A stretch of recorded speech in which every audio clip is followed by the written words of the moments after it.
60 दिन होते थे, लेकिन मोरारजी देसाई ने 44वां संविधान संशोधन करके ये 60 दिन को 30 कर दिया। सर ये क्यों कर दिया? क्योंकि सबसे खतरनाक आपातकाल यही होता है। इस आपातकाल को कंट्रोल करने के लिए, क्योंकि मैंने आपको एक बात बताई थी कि हमारे संविधान में ना कि सिर्फ आपातकाल जोड़े गए, बचाव प्रावधान भी जोड़े गए। तो मोरारजी देसाई जी ने 60 को कितना कर दिया? 30 दिन। सर इसका मतलब कि आपातकाल 30 दिन चलेगा? नहीं बेटा, 30 दिन के अंदर तुम्हें लेनी होती है स्वीकृति। सर किसकी स्वीकृति लेनी होती है? संसद। सर संसद के लोकसभा और राज्यसभा दोनों की। इतनी बात आई समझ? इतनी बात का रिवीजन है। सर हमारे यहाँ 352 लगाने की घोषणा राष्ट्रपति करेगा, उसकी संतुष्टि होगी इन दोनों पे आधारित। इसके बाद 30 दिन मिलेंगे, जो पूर्व में 60 दिन थे, परंतु मोरारजी देसाई ने कितना कर दिया? 30 दिन। उसके बाद संसद की सहमति ली जाएगी। संसद में आपको प्रक्रिया पता है कि कोई भी विधेयक लाया जाता है तो उस पर डिबेट, डिस्कशन, वोटिंग होती है। समझ गए ना? उस पर चर्चा होती है, उस पर वही बात विवाद होता है और बाद में वोटिंग होती है। जो वोटिंग होगी बेटा वो यहीं पर होगी, सिर्फ यहीं पर। 2/3 उपस्थित एवं मतदान प्लस पूर्ण बहुमत। उपस्थित एवं मतदान प्लस पूर्ण बहुमत। इसके आगे ब्रैकेट में लिख लीजिएगा कि ये सिर्फ 352 में ही होती है, उसके अलावा कहीं नहीं जरूरत पड़ती। सिर्फ 352 के आपातकाल में 2/3 की जरूरत पड़ती है। ठीक सर, अगर लोकसभा जिंदा नहीं है, कई बार बता चुका हूं, सारे फैसले किस पे चले जाएंगे? राज्यसभा पे। लेकिन सर अगर लोकसभा जिंदा होकर दोबारा आ गई तो वापस से लोकसभा के पास 30 दिन के अंदर अनुमति पत्र भेजना पड़ेगा। ये फिर से समझिएगा, अगर लोकसभा जीवित नहीं है, लोकसभा मृत है, सेवा में नहीं है, तो कौन फैसले ले लेगा बच्चों? लेकिन नई लोकसभा बन के आ गई, मोदी जी शपथ ले चुके 9 जून को, अब तो नई लोकसभा भारत में आ गई, तो नई लोकसभा के पास में दोबारा ये जाएगा और सिर्फ लोकसभा की स्वीकृति कितने दिन में ली जाएगी? 30 दिन। सर हम लोकसभा का कार्यकाल बढ़ा सकते हैं 1 साल तक। सर आपातकाल कितने महीने के लिए एक बार में लगाया जा सकता है? 6 माह में। और ये 6 माह बढ़ा के अनलिमिटेड किया जा सकता है। पर सर 6 माह पूरे होने के बाद अगले 6 माह में ऑटोमेटिक चले जाएंगे? ऑटोमेटिक नहीं जाएंगे, वापस आप लोकसभा और राज्यसभा के पास आएंगे। जैसे ही 6 महीने का आपातकाल का पीरियड पूरा हुआ, आप वापस संसद में लोकसभा राज्यसभा, फिर 6 महीने का आपातकाल पूरा होने वाला हुआ, फिर वापस से ये चक्र चलता रहेगा। इसमें लोकसभा का टाइम भी असीमित बढ़ाया जा सकता है, इमरजेंसी का टाइम भी असीमित बढ़ाया जा सकता है। सर विधानसभा का क्या होगा उत्तर प्रदेश में अगर ये इमरजेंसी लगी है? क्योंकि ये आपातकाल भारत के किसी भाग में भी लगाया जा सकता है, तो उत्तर प्रदेश की विधानसभा का भी कार्यकाल बढ़ाया जाता रहेगा। ये ध्यान रखिएगा। हाँ पूछो धर्मेंद्र। 30 दिन के अंदर सर स्वीकृति नहीं मिली तो इमरजेंसी समाप्त। हैप्पी बर्थडे, सबसे बढ़िया। अगर राज्यसभा ने पारित कर दिया और नई लोकसभा, ठीक है, ठीक, तब भी वापस हो जाएगा। सबसे बड़ी खूबी तो इसकी यही है कि फैसला लोकसभा को लेना ही लेना है अगर लोकसभा जिंदा ही है। और पहली बात तो जैसा बच्चों ने भी बताया था कि लोकसभा जाहिर सी बात है बहुमत तो उन्हीं का है ना जिनने लगवाया है, तो ज्यादातर चांसेस में कभी विफल होती है। ठीक, अब इसको हटाने का प्रावधान, हटाना कैसे हटाएंगे? अगर लोकसभा जिंदा है तो लोकसभा के अंदर प्रस्ताव जाएगा स्पीकर पर। कितने लोग जा सकते हैं? 1/10। अगर लोकसभा मृत है तब भी लोकसभा के जो सदस्य थे अंतिम लोकसभा के, वो जाएंगे 1/10 किसके पास? राष्ट्रपति के पास। और राष्ट्रपति इनके आग्रह पर करेगा एक विशेष सत्र। ये विशेष सत्र करना होगा 14 दिन के अंदर। इस सत्र में क्या होगा? सीधे वोटिंग होगी। अगर उस दिन 55 लोग हैं तो भैया सीधी बात है 55 का आधा प्लस 1 साधारण बहुमत से आपातकाल खत्म हो जाएगा। आपातकाल खत्म करना बहुत आसान है लेकिन लगाना बहुत कठिन है। अब मैं सीधे चार्ट बनाता हूं जिससे आपकी कंफ्यूजन खत्म हो जाएगी और समय बच जाएगा। बनाए चार्ट, मेरे साथ बनाइए। सबसे पहले लिखिए 352, ऐसे चार्ट बनाइए बच्चों। ये चार्ट पूरे लेक्चर का एक सार होने वाला है, ऐसा समझिए। ठीक है बच्चों, बनाते चलिएगा। आपातकाल, ठीक, 352 आपको अच्छे से पता है कौन सा आपातकाल है? राष्ट्रीय आपातकाल। सर ये किन कारणों पे लगता है? तो इसके आगे लिख लीजिए ये 3 आधार पे लगता है। कितने आधार पे लगता है? 3। सर ये कितने दिन के लिए लग सकता है? 30 दिन के लिए लगता है। उसके बाद क्या चाहिए होती है? स्वीकृति चाहिए होती है। 30 दिन में स्वीकृति चाहिए होती है, ऐसे लिखते चलिएगा। सर ये स्वीकृति जो है मिलने के लिए क्या प्रक्रिया होती है? तो मिलने के लिए संसद के लोकसभा और राज्यसभा दोनों में चाहिए होता है 2/3 वाला बहुमत। ऐसे लिखिएगा जैसे मैंने अंग्रेजी में लिखा है और हिंदी में। यस, लिखते चलिएगा, समझते चलिएगा इस चार्ट में। जहां किसी को कंफ्यूजन हो तुरंत पूछ लीजिएगा।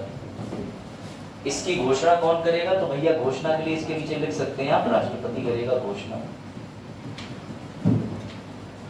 ऐसे करके लिखते चलिए। सर इसको हटाने की क्या प्रक्रिया है? तो इसको हटाने की प्रक्रिया यानी हटाया जा सकता है 1/10 साधारण केवल लोकसभा से, केवल लोकसभा से। सर राज्यसभा का कोई रोल नहीं रहेगा? नहीं। अगर लोकसभा है ही नहीं तो मैंने बताया कि पूर्व के सदस्य राष्ट्रपति पे जाएंगे, लेकिन घोषणा कौन करेगा? राष्ट्रपति। और राष्ट्रपति कभी अपनी मर्जी से भी इसको हटा सकता है एट एनी टाइम, बिना। इसका प्रभाव पड़ता है? हाँ सर इसका प्रभाव पड़ता है। इसका प्रभाव किस पे पड़ता है? सर इसका कार्यपालिका पे पड़ता है? हाँ। विधायिका पे पड़ता है? हाँ। न्यायपालिका पे पड़ता है ना। ये ऐसे बना लीजिए, इसको बनाओ, इस तरीके से बनाते चलो, बनाते चलिए, पूछते चलिए। हर संडे को एक डाउट सेशन रखेंगे ऑनलाइन। कल एक डाउट सेशन होगा आधे घंटे का, टाइम आप डिसाइड कर लीजिएगा 8:30 या 8। उस आधे घंटे के डाउट सेशन में जिस भी बच्चे को पुरानी क्लास, नई क्लास, आगे की क्लास, कहीं पे कोई भी डाउट रहा वो पूछ सकता है। किताबें कैसे पढ़नी, तैयारी 8 बजे के बाद ही रखेंगे। वो आप लोगों के कंसेंसस पे है, जिस समय पर आप सहमत हो जाएंगे। मैं रात 11 बजे तक फ्री हूँ, उसके बाद बेटा सो जाता हूँ कभी। इंसान है ना। तो ये बनाइए, इसको ऐसे लाइन खींच दीजिएगा ताकि कोई कंफ्यूजन ना हो, ठीक है। हाँ 3 तो बजे जाते हैं। तुम क्या कर रहे हो? व्हाट्सएप मेरी आईडी, ये मैसेज मार के डिलीट करना। अच्छा फेक आईडी इंजन पे सेव ओरिजिनल। नहीं चरण लड़का तो बहुत अच्छा, पता नहीं क्यों रिश्ते नहीं हो रहे। ये बात तो सही है। आप जाइएगा Lal Bahadur Shastri national administrative academy से सीधे AIR1 चरण, AIR2 जो है वो खा लीजिए। वैसे ठीक है, मैट्रिमोनियल जो क्या करें AIR4। चलो ये हो गया। अगला आपातकाल लिख लीजिए बच्चों, अगला वाला लिख लीजिए राष्ट्रपति शासन। इसके नीचे राष्ट्रपति शासन लिख लीजिएगा, ठीक है। ध्यान रखिएगा राष्ट्रपति घोषणा करता है, इसका राष्ट्रपति से लेना देना नहीं। आपको कंफ्यूजन ना हो इसलिए यहाँ राष्ट्रीय आपातकाल भी लिख लीजिए ऐसे करके, वरना हो सकता है आप कंफ्यूज होकर इसको राष्ट्रपति शासन बोल दें। कंफ्यूजन नहीं होनी चाहिए कोई भी। और यकीन मानिए मैंने पूर्व में जितने MCQ हैं IAS के भी, PCS के, वनडे एग्जाम के सभी लगाए हैं, उनके हिसाब से हमारा कंटेंट काफी सही है। मतलब हमारे पास से कोई चीज छूट नहीं रही। ऐसा कोई प्रश्न मॉक में है वो भी मैंने चेक कर लिया, तो टेंशन ना लीजिए, ठीक है।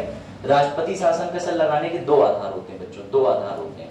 सबसे पहला आधार तो ये होता है कि भैया राष्ट्रपति ये देखे कि संविधान के अनुसार प्रावधान नहीं चल रहा है, यानी संविधान के प्रावधान का पालन नहीं हो रहा है बच्चों।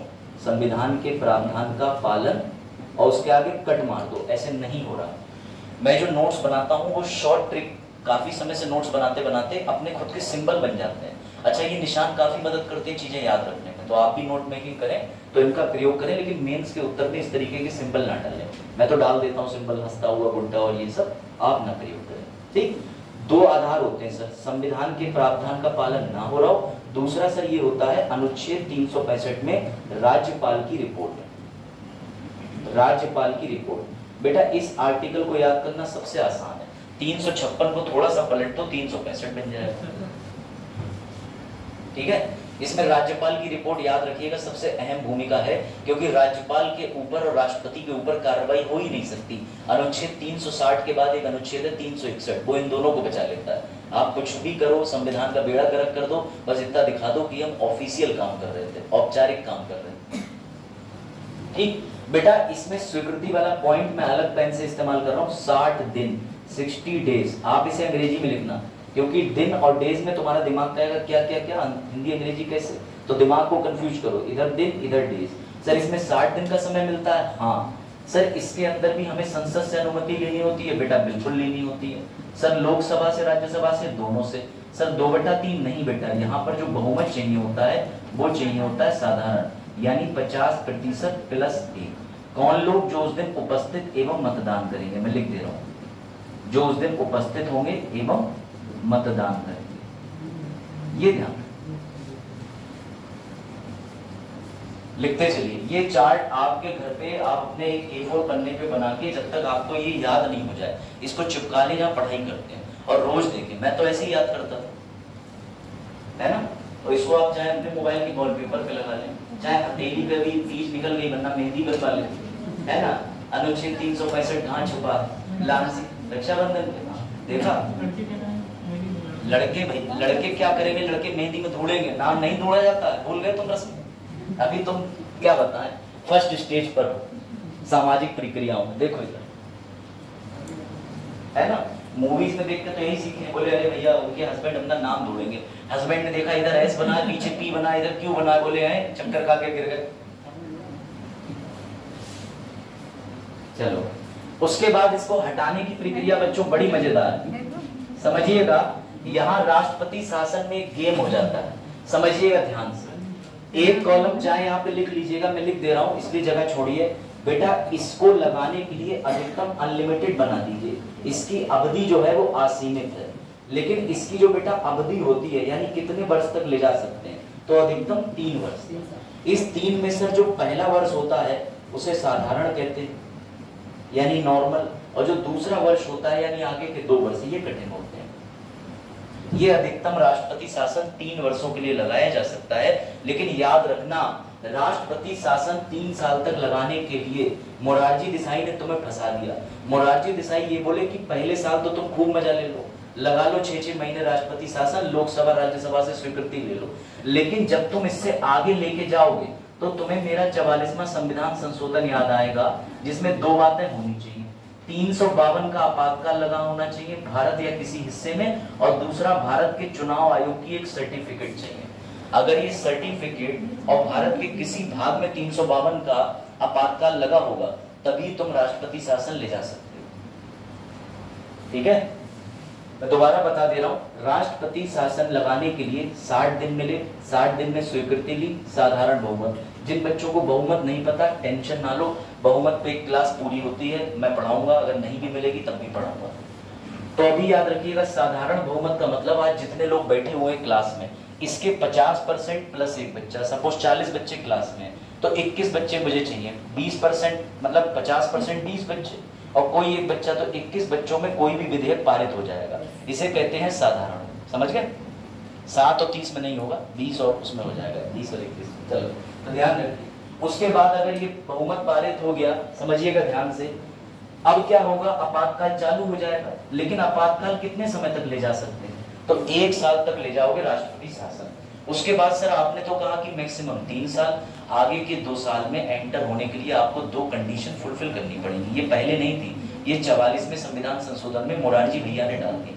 कंडीशन 1, पूरे भारत में या भारत के हिस्से में ये वाला आपातकाल होना चाहिए। सर ये वाला नहीं, ये वाला मांगा है, ये वाला 352।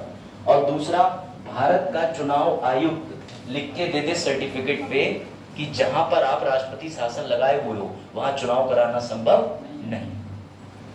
बेटा इसे हटाने के लिए सिंपल सी बात है, इसे सिर्फ और सिर्फ राष्ट्रपति हटा सकता है। ये बड़ा दुख की बात है, केवल राष्ट्रपति। इसमें लोकसभा राज्यसभा का कोई रोल नहीं। 1/10 लोग चले जा रहे थे, वो भी नहीं कर सकते क्योंकि अधिकतम इसकी अवधि ही 3 वर्ष की है। उसके बाद राष्ट्रपति खुद ही बेचारा हाथ पैर जोड़ ले। इसका प्रभाव किस पे पड़ता है, कार्यपालिका पर पड़ता है सर पूरा, विधायिका पर पड़ता है सर पूरा, सर न्यायपालिका पर पड़ता है कतई भी। इसको बना लीजिए अच्छे से। कहीं भी कोई डाउट हो पूछ लीजिए, आगे भी पूछ सकते हैं किसी भी लेक्चर में, डाउट सेशन कल रहेगा उसमें भी। इसे फिनिश करने के बाद अभी नागरिकता शुरू करेंगे और विश्वास करिएगा बहुत मजा आएगा। सीमा हैदर के केस को समझिए, सीमा हैदर की नागरिकता दिलाने का प्रयास करेंगे। अब तो है नहीं, अपने देश की नहीं हुई है, सीमा हैदर को नागरिकता नहीं मिली और ना मिल सकती है। हाँ, मतलब आप प्रत्यक्ष रूप से अपने देश की हो गई। चरण ने जब देखा सचिन को तो चरण उस रात सो नहीं पाए। नहीं, इससे करोड़ गुना अच्छा हमारे चरण है ना। तो सचिन ने, अब सचिन लूप पे वो वाली वीडियो देखते हैं, डेट सा सचिन जो भाभी जी ने कहा था, है ना। चलो बेटा ये लिख लिया, अगर ये लिख लिया और डिट्टो उतार लिया हो तो आगे बढ़े। 360 वाले आपातकाल क्या है, बढ़ जाए। अब बेटा अंतिम आपातकाल थोड़ा समझा दे रहा हूँ, ईश्वर की दुआ से ये वाला आपातकाल आज तक भारत में नहीं लगा, इसे कहते हैं फाइनेंशियल इमरजेंसी। समझिएगा, आपको मैं एक चीज बड़ा गंभीर बताने जा रहा हूँ, बस वो देख लीजिए 30 सेकंड में। अभी तक ये हो रहा था कि सर कोई भी आपातकाल लग रहा था तो राज्य के कानून कौन बना रहा था? केंद्र। कौन बना रहा था? राज्य के कानून कौन बना रहा था? जैसे यूपी में आपातकाल लग गया, चाहे राष्ट्रपति लग जाए चाहे राष्ट्रीय आपातकाल लग जाए, नियम कौन बना रहा था? केंद्र। कौन बना रहा था? अगर आपातकाल लगा, समझना बच्चों, आपातकाल 24 अगस्त को लगा और केंद्र ने कानून बना दिया राज्य के लिए और आपातकाल 27 अगस्त को नष्ट हो गया, तो ये कानून की जो जीवन होता था वो कितने महीने होता था? ये नियम। लेकिन अगर वित्तीय लेन देन के लिए कोई मसौदा आया या फिर फाइनेंशियल बिल, मनी बिल आया, तो उसकी वैधता कितने दिन तक होती है? ये सवाल बड़ा प्यारा है, मेरी बात समझना। केंद्र जो है उसने उत्तर प्रदेश में लगाया राष्ट्रपति शासन, नियम बना दिया पीएम कुसुम योजना, ये उनकी योजना है, केंद्र की, बना सकते हैं वो। उन्होंने तुम्हारे उत्तर प्रदेश की सौर ऊर्जा योजना कैंसिल करी, अपनी योजना डाल दी उत्तर प्रदेश में। वैसे वो नहीं बना सकते, लेकिन आपातकाल के दौरान सारी शक्तियां केंद्र के पास हैं। अब आपातकाल 4 दिन चला, चौथे दिन कैंसिल हो गया, तो मोदी जी का जो कानून था वो 4 ही दिन चलेगा क्या? नहीं, वो 6 महीने रहेगा, कम से कम 6 महीने। लेकिन वित्तीय कानून वो बना गए, जैसे उन्होंने एक विधेयक पास कर दिया कि सबकी तनख्वाह जो है वो 6 महीने तक आधी आएगी, तो आपातकाल खत्म होने के बाद क्या सबकी तनख्वाह का प्रभाव रहेगा? तो याद रखिएगा, अगर कोई भी पैसे के लेन देन का केंद्र ने कभी बिल बना दिया और इमरजेंसी खत्म हो गई, तो पता उसका प्रभाव कब तक रहता है? 6 महीने नहीं रहता, वो रहता है वित्तीय वर्ष तक। कब तक रहता है? वित्तीय वर्ष तक। वित्तीय वर्ष तक मैं बता दूं, वित्तीय वर्ष का मतलब 1 अप्रैल से 31 मार्च तक। तो अगर आज इमरजेंसी लगी और आज ही हट गई और आज महीना है नवंबर, तो जब तक मार्च नहीं आ जाता तब तक चलेगा। और अगर आज मार्च में ही इमरजेंसी लगी, 3 अप्रैल को हट गई, तो मुबारक को पूरे साल भर चलेगा चक्र, जब तक 31 मार्च नहीं आ जाती। इसलिए वित्तीय आपातकाल बड़ा खतरनाक है। इसमें जितना भी पैसे का मामला और लेन देन होता है वो 6 महीने के लिए नहीं चलता, सबकी सैलरी कटेगी तो पूरे वित्तीय वर्ष तक कटेगी। ये इसमें मामला डेंजर हो जाता है, ठीक, ये समझना। अब फाइनेंशियल इमरजेंसी के बच्चों ना 2 ग्राउंड होते हैं वित्तीय आपातकाल के, समझना। अब शिवानी के पास पैसा नहीं रह गया, ऐसे समझिए प्रैक्टिकल एग्जांपल कि किसी देश में वित्तीय आपातकाल क्यों लगता है। वित्तीय आपातकाल को आपकी भाषा में कहूं तो जब किसी देश के पास पैसा खत्म हो जाए या किसी देश को पैसा देने वाला भी खत्म हो जाए। समझिए एक बात को, शिवानी के 30 ही रुपए, 30 रुपए में से 3 जगह ऑटो बदल के आ गई, लड़की के पास 1 भी रुपया नहीं ले गया। उसने अपनी सेविंग्स अकाउंट चेक करा तो उसमें दिखा रहा था 0.000 बैलेंस। ठीक, शिवानी ने कहा अब तो मेरे पास फाइनेंशियल स्थिरता खत्म, वित्तीय स्थिरता खत्म। शब्द पकड़िएगा, 360 में लिखा हुआ है वित्तीय स्थिरता। अगला वर्ड लिखा है अनुच्छेद 360 में ऋण। अब ये बच्ची क्या करेगी, इसने फोन करा, भाई ले लो पीछे सौम्या को, सौम्या बहन हमारी मदद कर दो, हमें 40 रुपए दे दो। तो सौम्या बोली मुझ पे खुद 5 रुपए पड़े हुए हैं, वो भी रक्षाबंधन आ रहा है तो मेरे सारे पैसे राखी में चले गए, जब तक मेरे पास कोई व्यवस्था नहीं मैं तो मदद करूंगी नहीं। तो मुबारक हो, अगर ये एक राज्य है तो ये डिक्लेयर हो गए हैं फाइनेंशियल इमरजेंसी में। जब राज्य की खुद की स्थिरता और जिससे वो लोन लेता है उसकी स्थिरता, अगर कभी वर्ल्ड बैंक डूब जाए तो खुश मत होना कि अमेरिका की वर्ल्ड बैंक डूब गई, तुम्हारे ऊपर एक समस्या आ जाएगी कि तुम कल को लोन किससे मांगोगे। तो फाइनेंशियल इमरजेंसी 360 में आप जब संविधान पढ़ते हैं बच्चों तो इसके 2 आधार होते हैं, उसमें यही लिखा हुआ है। पहला लिखा है कि देश की वित्तीय स्थिरता और दूसरा इसके बाद होता है ऋण। आप अगर इंग्लिश में से पढ़ेंगे, लिखते चलिए आप भी, तो वहां लिखा है फाइनेंशियल स्टेबिलिटी, ठीक है, और लिखा हुआ है क्रेडिट। अगर किसी देश के पास खुद का पैसा और पैसा मांगने वाला दोनों खत्म हो जाए तो मुबारक को उस देश में लग जाता है वित्तीय आपातकाल। इतने मनहूस होते हैं हमारे देश के हेड ऑफ द स्टेट कि हर चीज की घोषणा करने वही आएंगे, बुरी खबर सुनाने वही आएंगे। तीनों इमरजेंसी में घोषणा कौन करेगा? हाँ, राष्ट्रपति। मतलब ये नियम ही बना लो कि बुरी खबर देने हॉस्पिटल में डॉक्टर आता है, यहाँ बुरी खबर देने हर केस में कौन आएगा? राष्ट्रपति। अब सुनना जरा ध्यान से, यहाँ भी राष्ट्रपति को पता है कितने दिन मिलेंगे? 60 दिन मिलेंगे। सर 352 में 30 ही दिन मिल रहे थे, 356 में 60 दिन मिल रहे थे, 360 में भी 60 ही दिन मिल रहे थे। ये ध्यान रखना, 30 दिन किस में मिले? सिर्फ 352 में। 30 दिन किस में मिले? सिर्फ 352। बेटा राष्ट्रपति 60 दिन में वही खेल खेलेंगे, है ना, जो हार के जीतने वाले को बाजीगर कहते हैं। फिर बाजीगर बन जाएंगे, किसके पास चीजें भेज देंगे? संसद के पास। अब संसद का लोकसभा और राज्यसभा, ध्यान देना, मैंने बोला था कि 352 में ही 2/3 होता है, उसके अलावा हर जगह कौन सा बहुमत आएगा? साधारण। तो यहाँ पे वापस से कौन सा बहुमत आएगा? साधारण बहुमत से पास होने के बाद ये इमरजेंसी पता है कब तक चलेगी? पता है कब तक चलेगी? यदा यदा ही धर्मस्य, जब तक कि पैसा आ ही नहीं जाता। शिवानी पे पैसा आ ही नहीं रहा है तो कैसे इमरजेंसी से अनडिक्लेयर कर दें? भैया पैसे का कोई स्रोत बनाओ, है नहीं, खुद जाओ कोई जॉब करो, आईएएस बनो। कहाँ देश में जो है तुम इस चक्कर में पड़े हो। तो जब तक तुम ये चीज नहीं कर पाओगे तब तक तुम्हारा देश वित्तीय आपातकाल से नहीं निकलेगा। इसकी मैक्सिमम अवधि है। अब आई बात समझ में। और मजे की बात, 6 महीने के लिए लगाई एक बार। अब राष्ट्रपति संसद के पास भेजेगा ही नहीं, इसमें सिर्फ एक ही बार चाहिए होता है विधायिका की स्वीकृति, उसके बाद कभी नहीं चाहिए। बाकी इमरजेंसी में 6-6 महीने में चक्र घूम रहा था, यहाँ चक्र नहीं घूम रहा। समझा देता हूं फिर से वंस मोर, ठीक। छोटा सा डायग्राम एक और बना लीजिए। सर 352 जब लगेगी तो 30 दिन स्वीकृति के लिए, ऐसे बना लीजिएगा, तीनों लिखूंगा बगल बगल में। इसके बाद स्वीकृति किससे चाहिए सर? संसद से। संसद से बेटा लोकसभा राज्यसभा से, दोनों से क्या चाहिए? 2/3 present and voting plus absolute majority. कोई डाउट? ये अब आपको रट गया होगा। अब इधर बगल में आ जाओ, बगल में लिख लो सर 356। सर इसको कितने दिन चाहिए? 60 दिन। सर ये 30 क्यों है? बेटा मोरारजी देसाई जाने, क्योंकि 44वां संविधान संशोधन कर दिया। ये भी पूर्व में कितना था? 60। ये चीज मत भूलना, इस पे एमसीक्यू बन जाएगा। 60 दिन की बात समझिए ध्यान से। ये स्वीकृति लेंगे। सर ये हर बार स्वीकृति क्यों ले रहे हैं? क्योंकि ये दोनों कौन है? कार्यपालिका। नियम है कार्यपालिका किसके प्रति उत्तरदायी है? विधायिका। नियम बनाने वाला बड़ा है, पालन करने वाला छोटा। पालन करने वाला हर बार जाएगा कि साहब यही नियम है, बदला तो नहीं, पालन कर लो। बोले जाओ बेटा कर लो। स्वीकृति लेने के बाद में बेटा संसद के पास, ठीक, संसद के पास में क्या है सर? लोकसभा, राष्ट्रपति शासन में। सर इससे क्या करेंगे? इससे ले लेंगे सर साधारण। सर यहाँ अंतर है, यहाँ 2/3 है, 2/3 एक ही बार आएगा, फिर कहीं नहीं आएगा। यहाँ कौन सा आएगा? साधारण बहुमत। इसका मतलब होता है 50% प्लस 1। वेरी गुड, चरण के आंसर रेगुलर आते हैं इस चीज पर। उसके बाद सर कौन सा आपातकाल है? वित्तीय स्थिरता वाला। सर इसमें हमने 60 पकड़ लिया, इसमें कितने दिन लगेंगे? 60। इसमें भी 60, इसमें भी 60। ये क्या अनोखा है? अनोखा है क्योंकि मोरारजी देसाई ने इसमें 30 दिन कर रखे थे, इसलिए अनोखा है।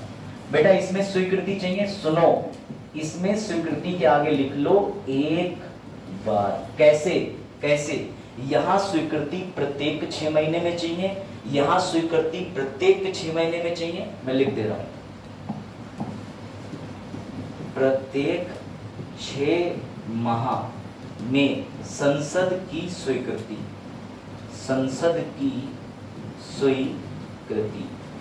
प्रत्येक 6 माह में वही सेम संसद की स्वीकृति। डिट्टो उतार लेना। ये वाली लाइन एक ही है, इसलिए मैंने इधर शॉर्ट में लिखी, इसको देख लो। प्रत्येक 6 माह में संसद की स्वीकृति। सर यहाँ चाहिए बेटा, यहाँ संसद के पास एक बार जाएगा, लोकसभा राज्यसभा एक बार में स्वीकृति ले ली, उसके बाद कभी स्वीकृति नहीं चाहिए। सर इसकी अवधि कब तक रहेगी? अनिश्चित काल तक। कोई पता नहीं। इसको बनाइए ऐसे, घर पे इसको जितनी बार बना के प्रैक्टिस करोगे उतनी बार पक्का हो जाएगा। अगर आपातकाल का चैप्टर भूल गए तो आप प्रीलिम्स में तो बेड़ा पार कर ले जाओगे, लेकिन आपको मेंस में दिक्कत होगी। मैं सच बता रहा हूँ, क्योंकि मेंस में वो लिख देगा कि राष्ट्रपति शासन के बारे में बताइए, या राष्ट्रपति शासन के बारे में, तो आपको एसआर बोमाई केस तो अंत में लिखना है, लेकिन पहले आपको इमरजेंसी लगाने के प्रावधान, हटाने के प्रावधान एवं ये आपातकाल भारत में अगर आपको याद रहे कि 125 से ज्यादा बार प्रयोग हुआ है तो लिखें, गलत ना लिखें। 105 लिखते सर काटेंगे तो नहीं, को बेटा काटेंगे नहीं, नेगेटिव मार दो, गलत ना लिखें। आपको एसआर बोमाई केस 1993 नहीं याद है, आप लिख दीजिए भारत में एक ऐसा केस हुआ था जिसमें सुप्रीम कोर्ट ने राष्ट्रपति शासन लगाने के आधार पूछ लिए थे, तब एसआर बोमाई ना लिखें। अगर आपको एसआर बोमाई केस याद है तो लिख दें। सर वर्ष नहीं याद है, गलत वर्ष डालते मत डालें। क्योंकि एग्जामिनर भी जानता है तुम ह्यूमन, और ह्यूमन दिमाग जो है वो एक समय पर सीमित चीजें याद रख सकता है, समझ गए? तो भाई एग्जामिनर भी समझ जाएगा बच्चे पे लोड है, इतने सारे क्वेश्चन हैं, ऐसे क्वेश्चन है जो आज ही बने, तो बच्चा मिस्टेक करेगा, लेकिन झूठ मत लिखो काम। एग्जामिनर भी कभी एस्पिरेंट था, सास भी कभी बहू, है ना? और सबसे इंपॉर्टेंट चीज याद रखिएगा, यहाँ पर जज साहब पे भी बीत जाएगी, न्यायपालिका पे भी बीत जाएगी। अभी तक बाकी सारे आपातकाल के अंदर न्यायपालिका हीरो बनी घूम रही थी, लेकिन यहाँ हाई कोर्ट और सुप्रीम कोर्ट के जजों की तनख्वाह कम हो जाएगी, होनी ही होनी है। और याद रखिएगा कि इसमें अगर कोई भी वित्तीय मामला है, तो वो वित्त वर्ष तक जारी रहेगा, वित्त वर्ष तक। सर ये वित्त वर्ष कब से होता है? 1 अप्रैल से 31 मार्च तक। ये चीज जरूरी है इसमें। इसका हम लोग रिवीजन समय समय पर फिर से करेंगे ऑनलाइन, क्योंकि मुझे तुम्हारे दिमाग में ये चीज बिठानी है 101%, ताकि मेरी तरह आप भी बनो, और बना लोगे, कोई बड़ी बात नहीं। मैं भी कभी स्टूडेंट ही था, उधर बैठता था, सर आप अभ्युदय नहीं बेटा, अभ्युदय नहीं। हाँ क्या हुआ बताओ? लांची इंटेलिजेंट बातें करने लगी। उस दिन पूछ रही थी सर ये पेड़ हरा क्यों? मैंने कहा बेटा बहुत इंटेलिजेंट बातें कर रही, बहुत ज्यादा, नजर ना लग जाए। हरे पेड़ को पूछ रही थी हरा क्यों, चल, है ना? और चरण भी आता आपके, बोले सर केले के पेड़ में, चरण का सवाल सुने, केले के पेड़ में सर लकड़ी क्यों नहीं होती? मैंने कहा यार बात से लॉजिकल सवाल है ना बेटा, याद रखना। अब सुनिएगा, तीनों आपातकाल को हटाने का सीधा तरीका, इसमें राष्ट्रपति हटा सकता है, ये और लिख लीजिए 352 में हटाना। कौन हटा सकता है 352 में? सर ऐसे ही मत लिखा करो बस, 352 इसमें राष्ट्रपति हटाएगा, या फिर बेटा कौन हटा सकता है? 1/10 लोकसभा, केवल लोकसभा, केवल ओनली सिर्फ लोकसभा। राज्यसभा लगाने में राज्यसभा अकेले लगा सकती है, तो लोकसभा अकेले हटा नहीं सकती, कुछ तो पावर दोगे हमें। उसके बाद सर 360 बेटा लगाएगा तो राष्ट्रपति हटा भी सकता है, और राष्ट्रपति नहीं भी हटाएगा तो भाड़ में जाओ। ज्यादा से ज्यादा तुम कितने साल खींच लोगे? 3 साल, उसके बाद तुम्हें खींचने का मौका नहीं मिलेगा। उसके बाद 360, इधर 356 लिखना था भैया, 360 ये कैसे हटेगी बेटा? इसकी घोषणा कौन करेगा? सिर्फ राष्ट्रपति। सर सिर्फ राष्ट्रपति लिखें, क्योंकि इसकी अवधि अनलिमिटेड है। भाई आप खुद सोचो, आदमी गरीब होके दिवालिया होके मर जाता है, अगर उसकी जेब में पैसा नहीं आएगा तो हम कैसे सोच लें कि हमारा राष्ट्र।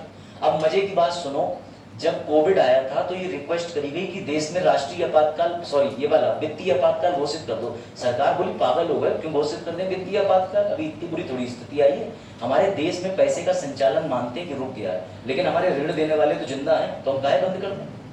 ये ध्यान रखना। अवधि 3 साल, 3 साल में खुद हट जाएगा, 3 साल में खुद हट जाएगा। राष्ट्रपति हटा सकता है, 3 साल में खुद हट जाएगा। स्वीकृति नहीं मिले इसमें तो उसी समय खत्म। सर कौन सी स्वीकृति? 30 दिन, 60 दिन, 60 दिन। सर इन्हें कोई और देश बाहर निकाल सकता है आदेश देके? नहीं निकाल सकता, क्योंकि प्रेम्बल में लिखा है कौन है? सोवेरेन। अमेरिका रिक्वेस्ट कर ले, इमरजेंसी खत्म कर लो, भाड़ में जाओ, हमारा आंतरिक मामला है। अमेरिका कहते हम तुम्हें पैसा दे रहे हैं, तो हम कहेंगे बाहर का मामला नहीं, तुरंत दो। तब तो चालाक बनेंगे ना। अब ये थोड़ी अमेरिका फ्री दान कर रहा है तो तुम हीरो बन जाओ, एक हाथ दे एक हाथ ले वाला संभव लग जाओ, है ना। शिवानी को जरूरी है सौम्या पैसे दे, वो पता चला नामसी पैसे दे दे, लो बहन 100 रुपए रख लो, तो भले ही ये बाद में वापस कर दे, लेकिन कम से कम पैसे तो रख लेंगी। क्या मतलब all girls are money minded? ऐसा नहीं, पैसे वापस। नानसी का छोड़ ही दो, नानसी अपने पापा से ही कह के पैसे लेती है कि पापा एक दिन में बड़ी होकर वापस कर दूंगी। चलो है ना, क्यों नानसी? सही बात है। तो पता चलेगा जब इकट्ठा 16-17 लाख दहेज में ले जाओ। चलो नहीं दोगी दहेज, वैसे दहेज मत देना, तुमको गलत चीज है ना। चलो अब आ जाओ इस पे, अब नया टॉपिक हेडिंग डाल लो।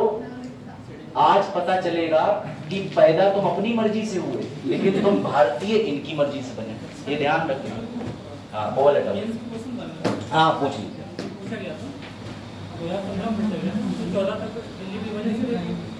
भारत का जो संघवाद है, संघवाद राष्ट्र है, इसके बावजूद भी आपातकाल के दौरान भारत की संघीय व्यवस्था एकात्मक क्यों हो जाती है? इसके पक्ष देखिए, कृष्णपाल का जो सवाल है उसका ये है, जो कृष्णपाल जी से हमारी काफी पहले बात हुई कि भारत में इमरजेंसी संघवाद पर एक प्रतिघात, ठीक है, यानी संघवाद जो है भारत संघ है। संघ का मतलब समझते हैं कि यहाँ शक्तियों का विभाजन है, किसके पास है, केंद्र के पास, राज्य के पास। लेकिन आपातकाल के दौरान सारी शक्तियां उठ के कहां चली जाती हैं, केंद्र के पास। कंसंट्रेशन ऑफ पावर जो कल तेज ने बोला था। तो ये जानना चाहते हैं, यदि आपका प्रश्न ये है कि इसके फायदे और नुकसान बताएं कि आपातकाल का इसमें लगाने से संघवाद पर क्या फायदा और संघवाद का क्या नुकसान है। तो समझिएगा, सबसे पहली चीज आप ये कह सकते हैं कि एक तो आर्टिकल 355 में हमारा देश इस बात को पुनः दोहराता है कि भारतीय सोवरेनिटी, सिक्योरिटी, इंटीग्रिटी एक ही है और संघवाद को समय आने पर हम केंद्र को सौंप सकते हैं। ऐसा पहली बात तो ब्रिटेन में है, पहली चीज। दूसरी बात, एक चीज और समझिएगा, हमारे यहाँ पर जो फेडरल सिस्टम चलता है उस फेडरल सिस्टम को बोलते हैं अर्धसंघीय, quasi federal state with unitary tilt. ये तो फीचर हो गए। अब फायदे पे आ जाओ। फायदा क्या है, तो सर सबसे बड़ा फायदा ये होता है, एक प्रॉमिस जो हमने करी थी वो ये है आर्टिकल 1 कि तुम्हारी रक्षा सदैव हम करेंगे, तो हम एक हो जाते हैं। नुकसान क्या है, नुकसान एक ही है कि हम राज्य की मशीनरी, राज्य का डेवलपमेंट और राज्य के साथ में, इंग्लिश का वर्ड है, रिटेलिएशन कर सकते हैं। यानी हम इसके दुरुपयोग में राज्य का तंत्र फेल कर सकते हैं, राज्य की मशीनरी को ले सकते हैं एवं चुनावी बेनिफिट देख सकते हैं। तो यही दोनों प्रोज एंड कॉन्स हैं। बस फिलोसॉफिकल आप कुछ इसमें ऐड करना चाहें तो वेलकम। क्या राष्ट्रपति शासन गृह युद्ध के लिए बढ़ावा देता है? हाँ बिल्कुल देता है, 100% देता है। कैसे सिद्ध करेंगे? अगर राष्ट्रपति गृह युद्ध की बात करें तो राष्ट्रपति का सीधा सीधा शासन लेने का मतलब ये है कि हमने कंट्रोल कर लिया। लेकिन कहीं ना कहीं गवर्नमेंट कभी नहीं चाहेगी कि राष्ट्रपति का शासन हो, क्योंकि तंत्र फेल हो जाएगा। तो वो 100% चाहेगी कि राष्ट्रपति शासन हटना ही हटना चाहिए। इसके लिए वो प्रयास करेगी। और ऐसा केस देखने को भी मिला है बगल में उत्तराखंड में। उत्तराखंड में ये हुआ कि जब राष्ट्रपति शासन लागू किया गया तो यहाँ पे जो सीएम थे इनसे पूर्व वाले, ठीक है, तो वो क्या कर रहा था, सुप्रीम कोर्ट चले गए थे। तब सुप्रीम कोर्ट ने भी इस बात को बोला कि राष्ट्रपति शासन कई बार राज्यों के लिए अपनी दायित्व को निर्वाहन करने से रोकने के लिए लिया गया कदम है। एवं सुप्रीम कोर्ट ने भी ये बोला है कि इस मामले में राज्यों को पर्याप्त मौका देना चाहिए। ठीक, ये चीज। और इसके अलावा कृष्णपाल कुछ ऐड करना चाहें तो यही। बड़े आगे बच्चों, अब लिख लीजिए सिटीजनशिप। और हाँ बता रहा हूं दूसरी चीज, जो महाराष्ट्र वाला केस हुआ था उसमें भी अगर सुप्रीम कोर्ट अपना डायरेक्शन इशू नहीं करता तो महाराष्ट्र में भी फ्लोर टेस्ट होना ही होना था। तो सुप्रीम कोर्ट इसको नकारता है। सुप्रीम कोर्ट कहता है राज्यों को पर्याप्त मौका एवं उनकी शक्तियों पर आपका जो ये कंट्रोल है, ये दिखाता है अराजकता कि आप केंद्र पर शासन करते करते राज्य को विहीन करना चाहिए। सिटीजनशिप नहीं हुआ बेटा, सिटीजनशिप शुरू हुआ था उसके बाद रुक गया था। हाँ चलो भाई, 2-3 आर्टिकल इसके डिस्कस करे थे, लेकिन आज आपको और मजा आएगा। देखिए सबसे पहले ये लिख लीजिए आपके दादाजी, ठीक, और ये रहे आप। मैं मानता हूं जितने लोग यहाँ बैठे हैं उनके दादाजी ज्यादातर कंडीशन में 26 जनवरी 1950 तक पैदा हो लिए। अगर उसके बाद वो दादाजी पैदा होते हैं तो वो दादाजी नहीं पिताजी की श्रेणी में आ जाएंगे, यंग होंगे। अब जैसे जो लोग पैदा हुए थे 26 जनवरी 1950 तक, अगर कोई 27 को भी पैदा हुआ तो नियम लागू नहीं होगा। सर 26 के दिन ही पैदा हो गया, लागू होगा। तो उसे पता है नागरिकता कौन देता है? उसको नागरिकता देता है भारत का संविधान। ये लिख लीजिए, उसे नागरिकता कौन देगा? भारत का संविधान। सर कौन से अनुच्छेद से देगा? अनुच्छेद मिलेगा आर्टिकल 5 से 11। ये चीज पहले लिख लीजिए एक तरफ। आपके दादाजी हो गए या हर वो व्यक्ति, दादाजी तो मैंने एग्जाम्पल में लिखा है, हर वो वह व्यक्ति जो 26 जनवरी 1950 को या 26 जनवरी 1950 से पूर्व में पैदा हुआ है उसको नागरिकता संविधान देगा, जो कि अनुच्छेद कहां से है? 5 से 11। बेटा समझ में आ रहा थोड़ा बहुत? अभी और आएगा, इसे थोड़ा स्लोली लेके चलूंगा, वरना नागरिकता छोड़ो तुम लोग सीमा हैदरी क्लास से लेके जा पाओगे। और भारत भी बहुत चालाक है, उनने सीमा भेजी, हमने अंजू भेजी। अब देखना यह है कि कौन क्या कर लेता है। अंजू तो वापस भी आ गए, उन्हें रियलाइज हो गया सिवैया अच्छी नहीं। सीमा हैदर का बढ़िया सीन लगा, सीमा हैदर ने सारे रास्ते अपना लिए, इतनी बुद्धिमान है, धर्म परिवर्तन भी करके राजी हो गई, समझ रहे हो? सीमा हैदर ने धर्म भी बदल लिया कि कल को ये भारत के अंदर जो एक मेजोरिटी धर्म है उसका हिस्सा बन जाओ। लेकिन अभी तक उसे भगाया क्यों नहीं गया? इसके मामले में गूगल का एआई भी फेल है, वो भी नहीं बता पाता है। मैंने एआई पे सर्च करा सीमा हैदर क्यों टिकी, तो गूगल भी कह रहा है कांट सर्च फर्दर, इससे आगे नहीं जा सकते, देश की सोवेरेनिटी पे खतरा है। चलो अब ये समझना, धर्मेंद्र हो गए, चमन हो गई, करण हो गए, तेज हो गए, क्लास में और बच्चे जो बैठे हैं, राम रतन हो गए, आप सब लोगों को नागरिकता संविधान से नहीं मिली है। सर कैसा मजाक कर रहे हो? जी हाँ, मजाक नहीं कर रहे बेटा, आपके लिए सरकार ने एक नियम बनाया जिसे बोलते हैं नागरिकता अधिनियम। वेरी गुड बेटा, ये नियम सबसे पहले कब बना? 1955। अब तक टोटल इसमें 9 संशोधन यानी टोटल 10 चीजें हो चुकी हैं। सर कब कब हुई हैं? 1957, 1982, 1983, 1992, 1993, 2003, 2015, 2019, आखिरी वाला बड़ा दुखदाई। ठीक, एक और है 2009, 2005, 5 कौन बोला? सही बोला? अरे बात है।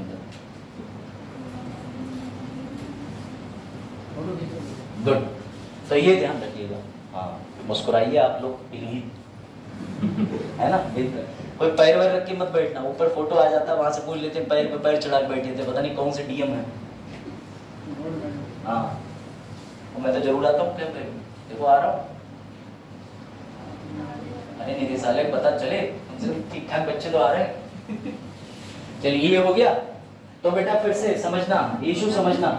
मैं वापस प्रश्न पूछ रहा हूँ, बताइए आपका जन्म हुआ 2004 में, आपको संविधान के कौन से अनुच्छेद से नागरिकता मिलेगी? 5 या 6 से या 7 से? 5 से मिलेगी, अनुच्छेद 5 से। वाह, दादी हो गई आज से। बेटा 26 जनवरी 1950 तक जो पैदा भारत में हो लिया उसे नागरिकता संविधान देगा। उसके बाद तुम जो नन्हे मुन्ने पैदा हुए तुम्हें नागरिकता किसने दी है? नागरिकता अधिनियम में। सिंपल सी बात, सिंपल सी बात। सर हमारे दादाजी तक की पीढ़ी ने नागरिकता संविधान से ले ली, उसके बाद संविधान ने हाथ जोड़ लिए, बोले मैं नहीं दे सकता नागरिकता, ये नियम बताएगा। क्यों? क्योंकि वो लोग तो चले गए, उनके बाद आज भारत में जैसे नागरिकता किसने दी है? अमित शाह जी ने नया कानून बनाया, तो नए कानून से किन्हें नागरिकता मिलेगी? पाकिस्तान, बांग्लादेश, अफगानिस्तान के लोगों को। इसलिए नागरिकता के नियम बदलते रहते हैं। तो बेटा हमें ये सब पढ़ने की जरूरत नहीं है, हमें मेजर संशोधन समझिए बेटा। अब सबसे पहले ऊपर लाइन लिख दे रहा हूं वरना तुम हर बार भूलोगे। जिनका जन्म 26 जनवरी 1950, अच्छा 50 कहीं 80 कर दो, 1950 तक हो गया। ठीक, अब मैं सब पढ़ाऊंगा क्योंकि तुम बार बार भूल जाओगे और तुम दादी और दादा बन जाओगे बिना शादी के। ठीक बेटा, इसके लिए भारत का ध्यान देना, भाग 2 जिम्मेदार है। भाग 2 में अनुच्छेद कहाँ है? 5 से। तो पहला अनुच्छेद लिख लो, आर्टिकल 5। सर नागरिकता देने की जरूरत क्यों पड़ी? पड़ती नहीं, लेकिन हमारे बगल में धोखे धाके से एक हमारी बेकार औलाद, नालायक औलाद पैदा हो गई जिसका नाम था पाकिस्तान। अब ऐसी घटिया औलाद के लिए 5-7 भी कुछ लोग चले गए, तो जो आने के बाद वो वापस भी आ गए। इस वजह से नागरिकता का खेल बन गया। अच्छा खासा एक पिताजी रहते इंडिया, लेकिन ना बोले हम नया देश बनाएंगे, अमन से खाक मिलाएंगे, लो मिला लो, गरीबी भुखमरी। अच्छे खासे हमारे साथ रहते तो ये गाना बनता क्या? लद्दी लाहौर में नहीं बनता ये गाना, कभी नहीं बनता। चलो देखो क्या है। अब आ जाओ, लिखो आर्टिकल 5 के 3 आधार हैं। आपके दादाजी के जमाने में कैसे नागरिकता मिलती थी? या तो जो ऑटोमेटिकली जमीन में पैदा हो गया, खटिया पे भी हुआ लेकिन जमीन थी, समझ गए? अगर वो पैदा हो गया भारत में, इसे हिंदी में लिखते हैं जन्मा, पहली कंडीशन। ठीक, अगर मम्मी या पापा में से एक, देखो मम्मी या पापा में से कोई एक भारत में जन्मा हो, कहाँ जन्मा हो? भारत में, मुबारक हो, तो नागरिकता मिल जाएगी। या 1945 से 50 तक, सर क्या मतलब? संविधान बनने से 5 वर्ष पूर्व, संविधान बनने से नहीं लागू होने से। कब से? लागू होने से। फिर रिपीट करूंगा, पूर्व, संविधान लागू होने से पूर्व 5 वर्ष कहाँ रहा हो? भारत में। फिर से समझना, पहले ये तीनों नोट कर लीजिए, फिर चीख के समझाऊंगा। ठीक, मतलब 1950 से पहले कोई भी दाई के द्वारा सरकारी अस्पताल में कैसे भी, आपके दादाजी के समय के इतने अस्पताल तो थे नहीं, क्या हो गया? उनसे पूछ रहे कब पैदा होगी क्या? हाँ, पानी देखा जाओ, लाओ तो देखो, अगर ऐसा हो तो पिया। मेरे ख्याल से भी वाटर कूलर आया नहीं। कौन सा बैच है? SSC जाओ लास्ट लाइन है। हाँ 19 बेटा इसको बस ऐसे याद रखो, संविधान लागू होने से 5 वर्ष पूर्व। अब संविधान लागू कब हुआ? 1950 में, तो कम से कम 1945 से 50 तक तो रहोगे ना, बस मैंने ये लिखा है। अब जरूरी नहीं कि तुम संविधान लागू होने से 5 वर्ष पूर्व जो है वो कम रह लो, तो हो सकता है 7 साल रह लिए तो भी मिल जाएगी, लेकिन 5 साल मिनिमम रहेगा। ये कंडीशन आई समझ में?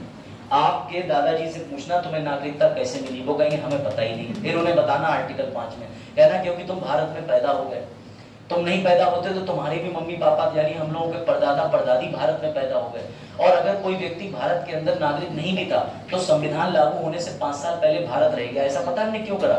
क्योंकि बहुत से अंग्रेज भारत से जाना ही नहीं चाहते। ठीक, कई ऐसे राइटर हैं, अरे पिक्चरों में नहीं देखते बॉलीवुड में, अंग्रेज जो दिखते हैं तुम्हें वो भी भारतीय हैं, उन्हें अंग्रेज मत बोला करो, वो खाली एक्टिंग कर रहे हैं पिक्चर में।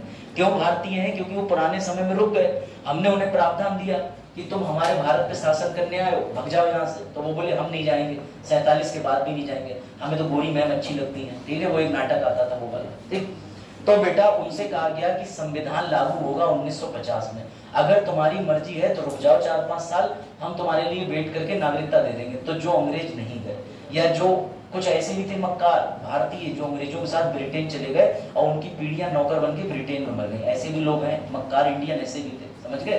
वो ऐसे ही नहीं कहते थे इंडिया के लोगों को। तो बेटा याद रखना, इस तरीके से नागरिकता अनुच्छेद 5 देता था किसे? इन्हें। फिर से हर बार इस लाइन पे टिक मारूंगा, वरना तुम हर बार ये लाइन भूल जाओ। कोई दिक्कत? अब बढ़े अगले आर्टिकल पे। बेटा इस आर्टिकल पे फिर से रिपीट कर रहा हूं, ध्यान से समझना। चरण बताओ, आर्टिकल 5 के 3 आधार कौन कौन से? पहला जन्म, दूसरा बताओ सत्ता, मम्मी या पापा में से कोई एक, और सर ट्रिक, आर्टिकल 5 के ऊपर 5 लिखा है तो संविधान लागू होने से पहले कितने वर्ष? 5 का 5। अब तो नहीं भूलोगे, अरे अपने थप्पड़ मार लेना, वही 5 छप जाएंगी तब भी 5 याद रहेगा, खुद ही मानना, दूसरे से मत पढ़वाना, जेल हो जाएगी। बल्कि कितने वर्ष रहना पड़ेगा? 5। अब समझना, अब पैदा हो गया पाकिस्तान। सर पाकिस्तान कैसे पैदा हो गया? इंडिया तो हमेशा से था ना सर, आपका भारत समझ ही नहीं आता सर, अखंड भारत बना देते। चलिए बेटा, इधर धोखे से जिन्ना मतलब पाकिस्तान पैदा हो गया, जिन्ना का पाकिस्तान। ठीक, 2 पाकिस्तान बने थे, एक बना था यहाँ पे पाकिस्तान, एक बना था ये वाला, ये पाकिस्तान की बाउंड्री थी ये। सर 2 बने थे, एक वेस्ट पाकिस्तान, एक ईस्ट। इधर बंगाली मुसलमान, इधर पंजाबी मुसलमान है। अब सुनो ध्यान से, आर्टिकल 6 ये कहता है कि जो रात में इधर सोए थे, ठीक, जो रात में इधर सोए थे कि हाँ सुबह मैं जाऊंगा दिल्ली, पता चला सुबह उठ के रेड क्लिफ ने उन्हें बना दिया कि भैया तुम तो पाकिस्तानी हो गए।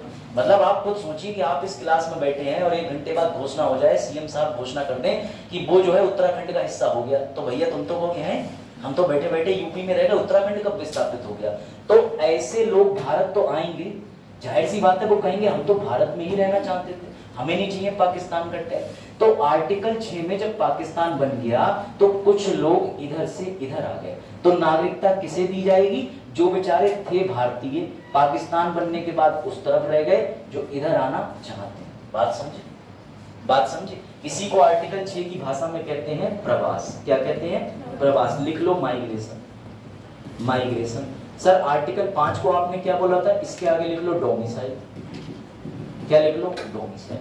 आर्टिकल 6 प्रवास। कौन प्रवास कर रहा है? पाकिस्तान से, लाहौर से, कराची से, इस्लामाबाद से। ठीक है, एक ऐसा भी व्यक्ति था जो नहीं आता तो अच्छा रहता, आसाराम पाकिस्तान से आया, नवाबाद करके जगह है, वहां के पाकिस्तान से वो नालायक आदमी आ गया आर्टिकल 6 में, और ऐसा आया कि बस स्वर्ण भस्म अमर है।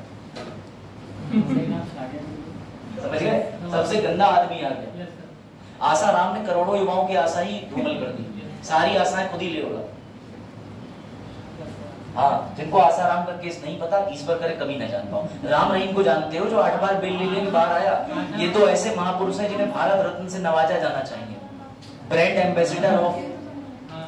हाँ, आसाराम रेप के जुर्म में अरेस्ट होने वाला इकलौता बेवकूफ आदमी था जो इतने बड़े स्कैंडल में फंसा। राम रहीम उनसे भी आगे निकला, उसने अपनी करेंसी भी छाप दी। अभी 2-4 और हैं, आएंगे लपेटे में, थोड़ा इंतजार करो।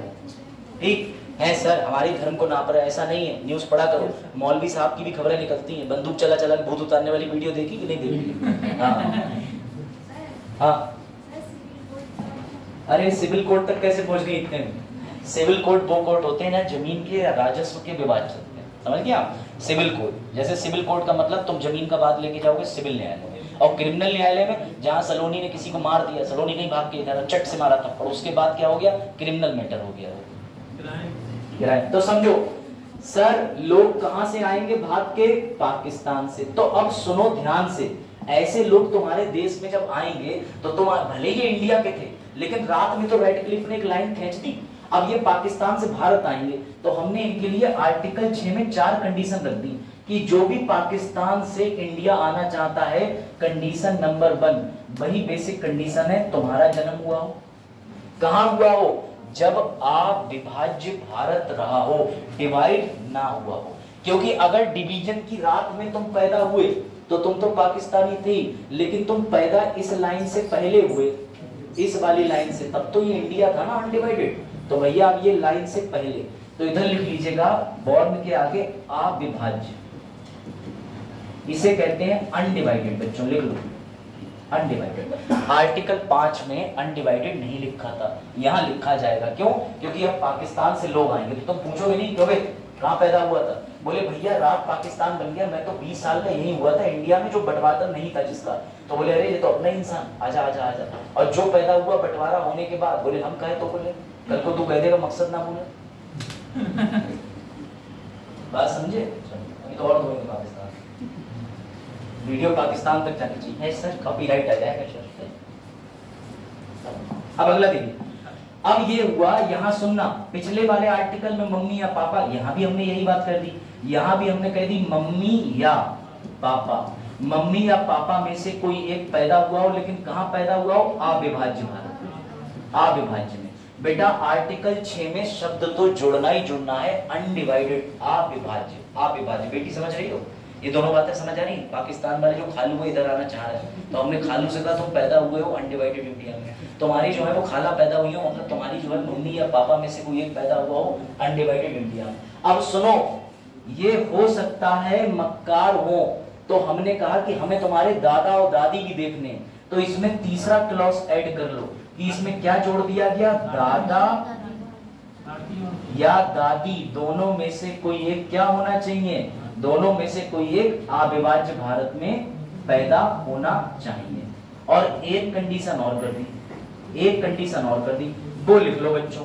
वो कंडीशन नंबर 4 है, तारीख नोट कर लो, 19 जुलाई, हाँ आ जाओ भैया, 19 जुलाई 1948। सुनो ध्यान से सुनना।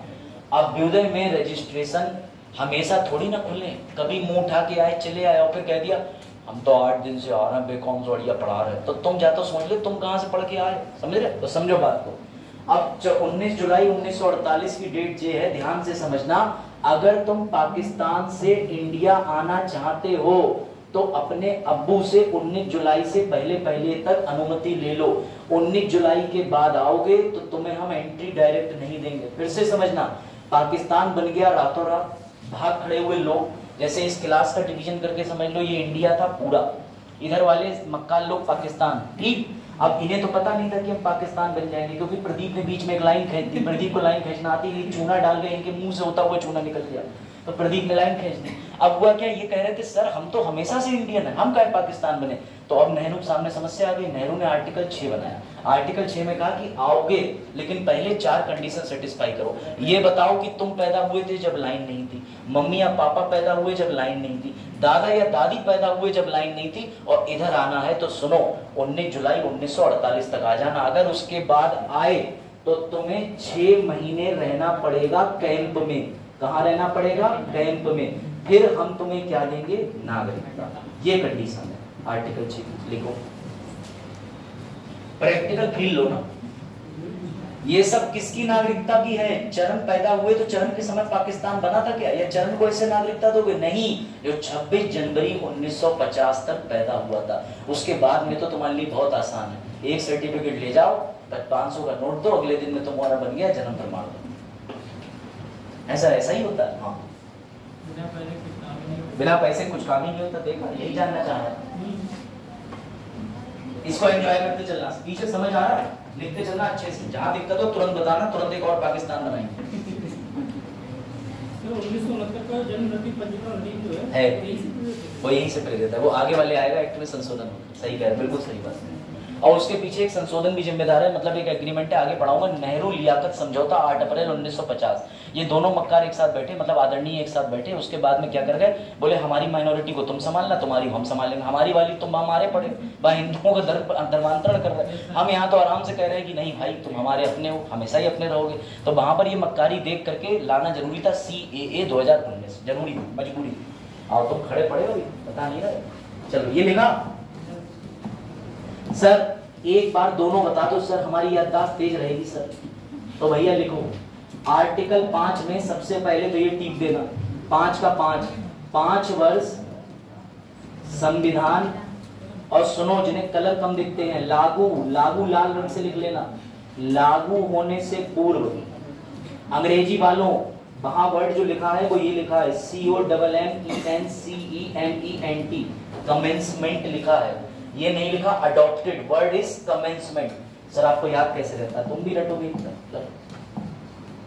अगला, सर जन्म हुआ हो, कहां हुआ हो, पाकिस्तान में नहीं, उस समय पाकिस्तान था ही नहीं। सर हम अमेरिका में जन्मे हैं, सर हम यहाँ मान लिए जाएंगे, नहीं, वो अलग कंडीशन है।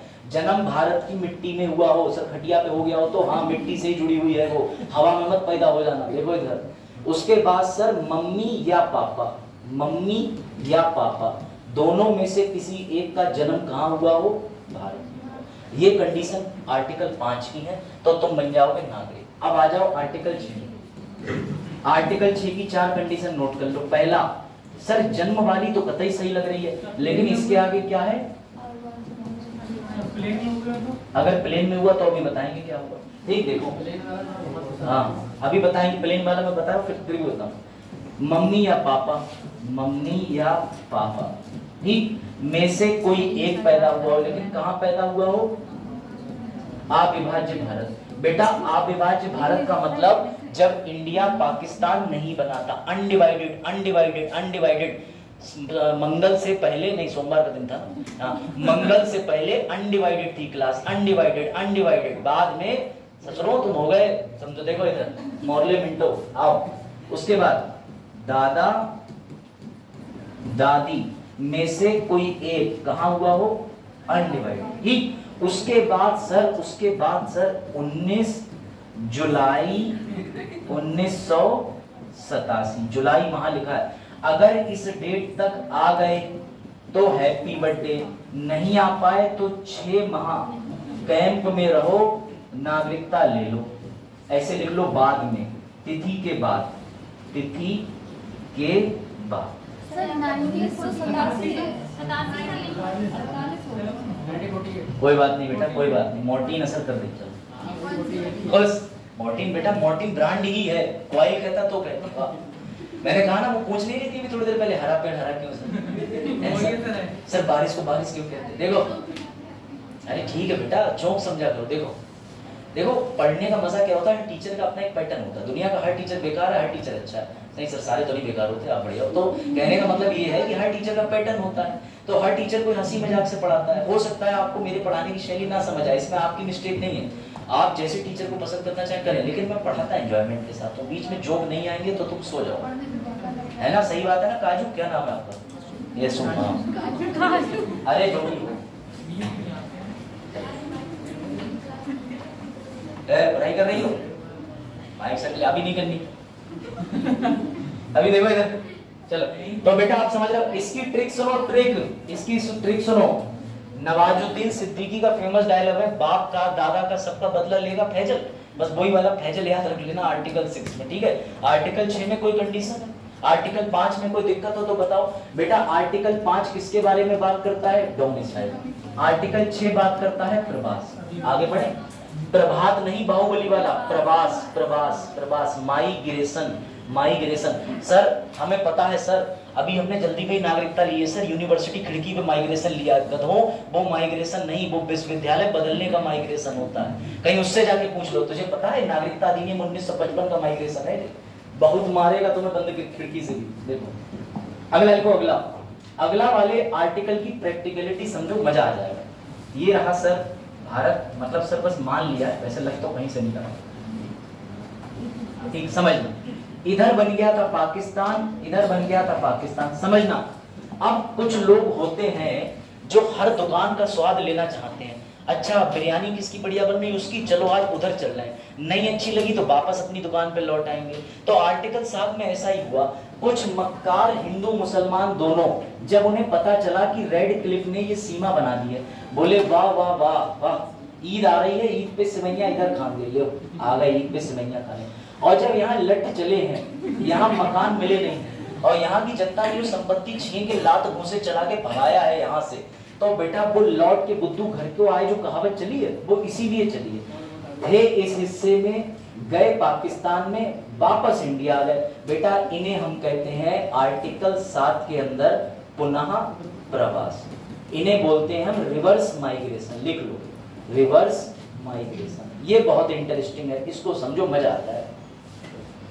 कंडीशन समझ गए? अच्छे खासे इंडिया में पैदा हुए थे, कलंकित होना जरूरी था, बन गए तुम मुजाहिर जो भी हो, ठीक। उधर पहुंचे, उधर पहुंचने के बाद बोले कि अरे अरे हम भी आ गए। हिंदू भी पहुंचे थे, अकेले ही नहीं पहुंचे थे। ट्रेन चली थी 1947 में पन्नू नामक जंक्शन से पाकिस्तान से।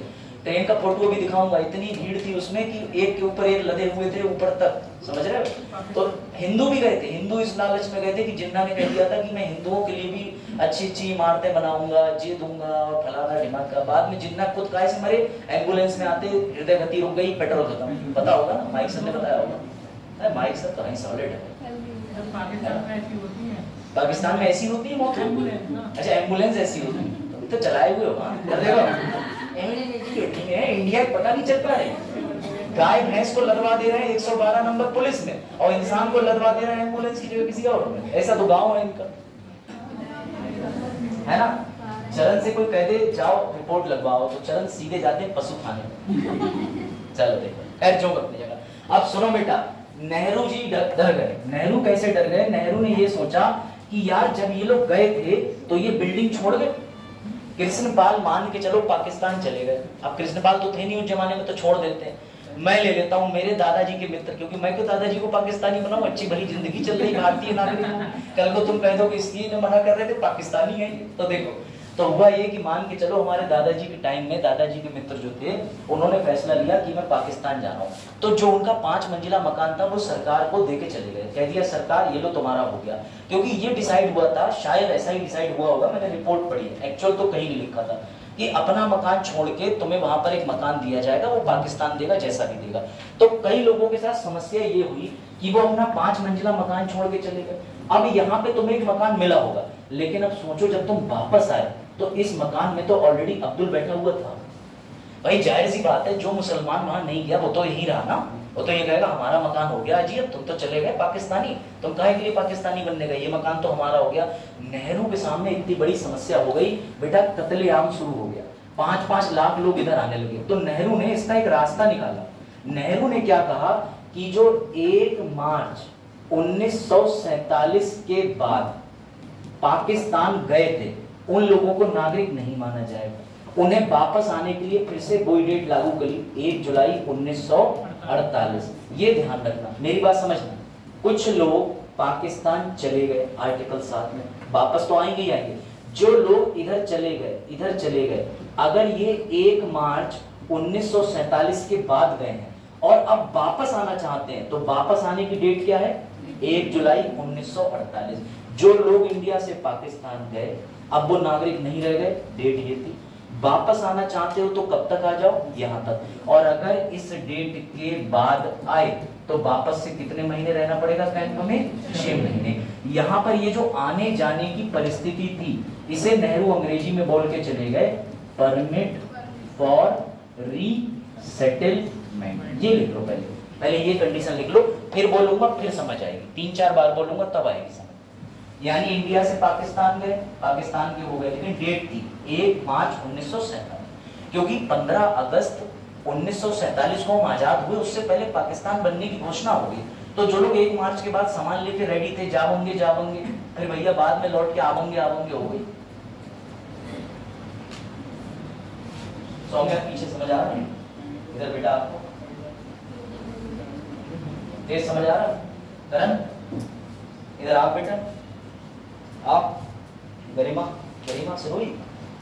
हाँ तो गंगवार राज अमर है। चलो देखो, समझ आ रहा है किसका? यूपी पुलिस का। हाँ हाँ, सिटी सेंटर देख ली कि नहीं देख ली? कहाँ गया तुम्हारा? अच्छा कोई बात नहीं, कोई बात। और कोई जो हाइट वाले उनने देखा? कहाँ गया आपका? हरदोई, जिसका लखनऊ गया वो माइक सर को फोन करना, उनका वहाँ फ्लैट है, चुपचाप चले जाना, वहीं पड़े रहना, ठीक है? आज तुम्हारे फेवरेट टीचर माइक सर, आज से पुलिस एग्जाम तक माइक सर। अरे माइक सर, हमने सुना लखनऊ में कोचिंग है। हाँ है तो सर, फ्लैट भी होगा? हाँ है तो बस ठीक है सर, बता दीजिए सर, पता लिखने से। हाँ है ना, तो जरूर से आप फिर से समझना, जिसको ये चीज समझ नहीं आई लास्ट बार, अभी फिर बार बार समझ। तो सर ये आपने बना दिया, ये इंडिया है, ये पाक है, समझना। आर्टिकल 7 ये रहा, ये क्या कहता है, सुनना ध्यान से। जो इंडिया में पैदा हुए, इंडिया में थे, अलग ही लेवल का ओवर कॉन्फिडेंस आ गया, चले गए पाकिस्तान, चले गए। लेकिन यहां से जाते समय कब गए? 1 मार्च 1947 के बाद गए। तो अब हम तुम्हें इंडिया का नागरिक तो मानेंगे नहीं, तुम अपनी खुशी से गए। अब तुम लौट के बुद्धू घर को आना चाहते हो तो तुम्हें हम भारतीय भी नहीं मानेंगे, तुम्हें एक डेट तक आना होगा, 19 जुलाई 1948। और अगर तुम इस डेट के बाद भी आना चाहते हो तो कोई बात नहीं, 6 माह कहाँ रहो? कैंप में रहो। ये बस इतनी कंडीशन, इतनी कंडीशन है। इंडिया से पाकिस्तान, पाकिस्तान से इंडिया, इंडिया से 6 महीने का कैंप, समझ गए सर? बस यही कंडीशन है? नहीं, आर्टिकल 7 में सुनना, article 5 plus article 6 plus resettlement pass, इसे याद रखना। मतलब सर कहना क्या चाहते हो? बताता हूं। आर्टिकल 6 क्या क्या कहता था? आपका जन्म मम्मी या पापा, दादा दादी, और तारीख कितनी थी? 19 जुलाई। ये सारी condition plus permit for resettlement, इसे कहते हैं आर्टिकल 6 की डिट्टो वही सारी परिस्थितियां, बस एक परमिट फॉर रीसेटलमेंट बन गया। इस परमिट वाले में 2 डेट निकल के आ गए।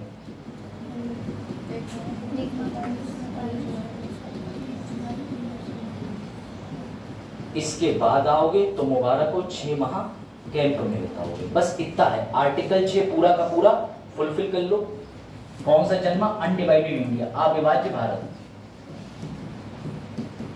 अविभाज्य भारत, अविभाज्य भारत। ये देखो आर्टिकल 6 आपको याद हो गया, उसकी condition plus permit for resettlement, इतना इसके अंदर।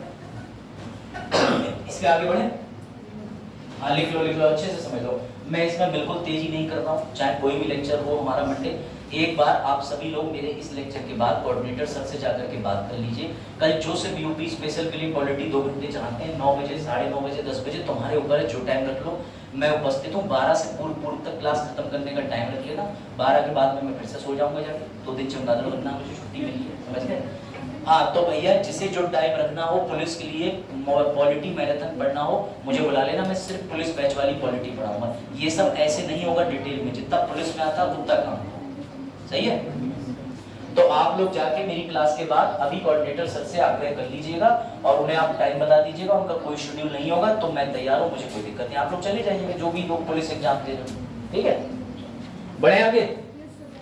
अब सुनना जरा ध्यान से, अब मजे की बात सुनना। मेरा एक मित्र, मेरा तो नहीं कहूंगा, दादाजी का एक दोस्त, ठीक समझना, आप समझिएगा। ये कंडीशन सबसे मजेदार है, इसमें कोई तारीख याद नहीं रखनी, इसमें ये याद रखना है कि परिस्थिति क्या। आप समझना, चरण जो है वो आईएफएस की परीक्षा निकालनी, चरण समझना, चरण जो है वो आईएफएस की परीक्षा निकालने के बाद भारत से इंग्लैंड चले गए। अब चरण बेचारा सरकारी नौकरी इंग्लैंड में कर रहा था, उस जमाने में भी सिविल सेवाएं थी, पता ही है आपको। तो भैया जब चरण विदेश में नौकरी कर रहा था तो ना तो ये 1 जुलाई 1948 तक भारत आ सकता था, ना तो ये बाद में आ सकता था। जाहिर सी बात है भाई, विदेश से आने जाने में समय लगता है। तो ऐसे भारतीयों का क्या हुआ होगा, जरा दिमाग लगाओ, जो नागरिकता बढ़ते समय विदेश में थे। क्या लगता है रजनी, क्या हुआ होगा या क्या कर सकते हैं? सोचो, ऐसे भारतीयों का क्या हुआ होगा जो भारतीय तो थे परंतु विदेश में बैठे हुए थे, नागरिकता लेने भारत नहीं आ सकते थे इस तारीख तक। लेकिन वो कैसे नागरिकता हासिल करेंगे, कोई बता सकता है? बताओ। तो आर्टिकल 8 में बोला गया चाहे तुम अमेरिका हो, चाहे तुम यूके में हो, चाहे ऑस्ट्रेलिया में हो, वहां एक बिल्डिंग होगी जिसे कहते हैं एम्बेसी, दूतावास केंद्र। दूतावास केंद्र, एम्बेसी में कौन होता है? एक भारतीय की नियुक्ति होती है। चीन का एक प्रतिनिधि भारत के चाणक्यपुरी दिल्ली में बैठा होगा, चीन की एम्बेसी यहाँ है। हमारी एम्बेसी कहाँ है? चाइना में। तो बेटा उस एम्बेसी में जाओ, उस एम्बेसी से बात करो और बात करने के दौरान वहीं रजिस्ट्रेशन करा लो। तुम्हें भारत आने की जरूरत है ही नहीं। ये सबसे अच्छा था। इसे बोलते हैं बेटा आर्टिकल 8। इसके आगे इन्वर्टेड कॉमा में लिख लो फॉरेन यानी विदेशी निवासी, रेजिडेंस, फॉरेन रेजिडेंट, जो विदेश में था और नागरिकता की डेट तक नहीं आ सकता था। कौन सी डेट? 1 जुलाई 1948, लेकिन वो पैदा कब हो गया था? 26 जनवरी 1950 तक, क्योंकि ये उसी समय तक नागरिकता देने के लिए है, उसके बाद नहीं। सर इसी आर्टिकल के तहत 2003 में था तो एलएम सिंघवी समिति के एलएम बिल्कुल संसद में कानून आया था ओसीआई, उसे कन्वर्ट करके पीआईओ, तो उसमें दोहरी नागरिकता का कंसेप्ट आ गया। बिल्कुल सही कह रहे हैं। भारत के जो लोग विदेश में रह रहे हैं काम करने के लिए, उनको भी यहाँ की नागरिकता मिलेगी, वहाँ की लेने तक मिल सकती है। इन्होंने जो ओसीआई पीआईओ बताया है उसका फाइनल कानून इस सरकार ने 2015 में लेके आया। उस पर चर्चा 2003 में हुई, बहुत बड़ा लेख था। पीआईओ और ओसीआई को दोहरी नागरिकता आज की डेट में नहीं मानते, सारे ओसीआई पीआईओ बन गए हैं और जो पीआईओ हैं वो भारत के अंदर सामान्य तौर पर आते हैं, जाते हैं, अनलिमिटेड वीजा मिलते हैं। लेकिन एनआरआई क्या होते हैं ये मैं बताऊंगा। एनआरआई भारत का नागरिक होता है जो 182 दिन विदेश में पूरे कर लेता है, वो एनआरआई हो जाता है। सर हम भी बन सकते हैं? हाँ सर, करीना कपूर एनआरआई 182 दिन विदेश रहती है। सर वो एनआरआई का दर्जा क्यों प्राप्त करना चाहते हैं? ताकि जो विदेश में कमाए उसका टैक्स भारत में ना देना पड़े। जाना की बुद्धि समझो, अभी बताओ। इन्हें कौन बनाता? कोई नहीं बनाता। 182 दिन बाहर रहो, आपके पासपोर्ट पे एक मोहर लग जाएगी एनआरआई। तो सर हम अगले साल बाहर ना रहे तो एनआरआई का दर्जा नहीं मिलेगा। सिर्फ 182 दिन। कहां लिखा है? इनकम टैक्स एक्ट धारा 6। NRI non resident of India. नाम नॉन रेजिडेंट है क्योंकि डोमिसाइल की बात नहीं हो रही, रेजिडेंट की बात हो रही है। मैं भारत रहता नहीं हूं लेकिन हूं भारत का। चलो पहले ये समझ लो, आर्टिकल 8 समझ गए? वंस मोर समझना। सर उस समय पर कोई आदमी इंडिया तो था, इंडियन था, इंडिया में पैदा हुआ था, बाप दादा भी थे, दादा दादी भी थी, सब कुछ था, लेकिन वो कहां बैठा था? यूएसए और यूके में। इंडिया आने में क्या था? असक्षम, इंडिया नहीं आ पाया। कोई दिक्कत नहीं, कहां चले जाओ? एम्बेसी में। एम्बेसी इसे क्या कहते हैं? दूता। ऐसा कौन सा देश है विश्व में पहली बार जिसने किसी देश के दूतावास पे हमला कर दिया था? क्या नाम है देश का? मैंने पढ़ाया था करंट अफेयर में। इजराइल ने दमस्कस सीरिया की राजधानी पर अटैक कर दिया था। दूतावास पर बड़े से बड़े आतंकवादी हमले कभी नहीं होते, कोई नहीं करता। दूतावास को बड़ा ही माना जाता है। जैसे रामायण है तो रामायण में अगर दूत आपके यहाँ चिट्ठी पहुंचाने आया है तो उसको मारा नहीं जा सकता, वो एक शांति समझौते के तहत आता है। खैर छोड़ो, आ जाओ। अब सुनो जरा अगला सुनो, अगला बहुत इंटरेस्टिंग है। अगला वाला गजब है, सुनना जरा। एक दिन आपका नाम भूल जाता हूं मैं, सतनाम के बगल में क्या नाम है? राजेश। राजेश गंगवा सारी पोस्ट लाइक करता है लड़का। यस गुड, तुम्हारे पर अच्छा एग्जाम। बाकी लोग जो लाइक नहीं करते हैं वो देखें। आर्टिकल 9 में हुआ ये कि एक दिन राजेश जो है वो घूमने चले गए फिजी पता है कहाँ? इंडोनेशिया पता है? अरे मालदीव पता है? और आसान देश का नाम ले ले रहा हूं मैं, कहीं नहीं चले गए भैया, ये पाकिस्तान ही चले गए घूमने। सही, आप तो खुश हो, वो तो पता है 2 देश। सुन लो, एक दिन हमारे राजेश गंगवार साहब पाकिस्तान घूमने चले गए तो एक लड़की ने इनसे कह दिया भाईजान मुझे आप में सनम दिखाई देता है। तो भाईजान से भाईजान बन गए सनम में जान। समझ गए? समझो बात। तो इन्होंने क्या करा, इन्होंने वहां उस महिला से शादी कर ली। उसके बाद ये बोले मैं अपने देश होके आता हूँ, मेरे देश की कुछ जिम्मेदारी है, मेरा देश मुझे बुला रहा है। बोली ये 20 बच्चों को छोड़ के कैसे जा सकते हो? कैसे तुम अब्बू हो, कैसे छोड़ के जा रहे हो? तो भाईजान ने हमारे क्या करा, हमारे भाईजान बोले आज के बाद मैं भारत की नागरिकता को नहीं मानता। और इन्होंने जाके पाकिस्तान की एम्बेसी में, पाकिस्तान के ऑफिस में जाके, वहां होम मिनिस्ट्री का कार्यालय था, इन्होंने नागरिकता ले ली। तो अगर कोई भारतीय किसी भारतीय के अलावा किसी अन्य देश में जाके वहां की नागरिकता लेता है, भारत की छोड़ी नहीं दूसरे देश की नागरिकता लेता है, तो मुबारक हो। आर्टिकल 9 कहता है कि तुम्हारी भारतीय नागरिकता स्वतः ही खत्म हो गई। आर्टिकल 9 सीधे कहता है जिस दिन तुमने किसी देश की नागरिकता ली, भारत की नागरिकता ऑटोमेटिकली खत्म। समझ गई आयशा? तो अब अगर इंग्लैंड जाओ घूमने तो सिर्फ घूमने जाना। अगर आपने पीआर ले लिया, जैसे हमारे बहुत से कनाडा वाले मित्र होते हैं जो 12 टायरा 20 टायरा चलाते हैं, लेकिन बताएंगे जैसे कितनी रॉयल नौकरी कर रहे हो, वहां बाथरूम साफ करेंगे, कहते हैं मैं फ्लोर मैनेजर हूँ, फ्लोर मैनेजर दिख रहा तुम्हें, हाथ में फिनाइल है तुम्हारे, ठीक, तो समझना बात को। अब भाई बेरोजगारी इतनी है, तो बेटा जो लोग बाहर कनाडा काम करने जाते हैं उन्हें लालच भी दिया जाता है कि हम तुम परमानेंट नागरिक बना देंगे, तो बन मत जाना, फिर भारतीय नागरिक खत्म, कहलाओगे कुछ और। समझ में आई बात? हाँ,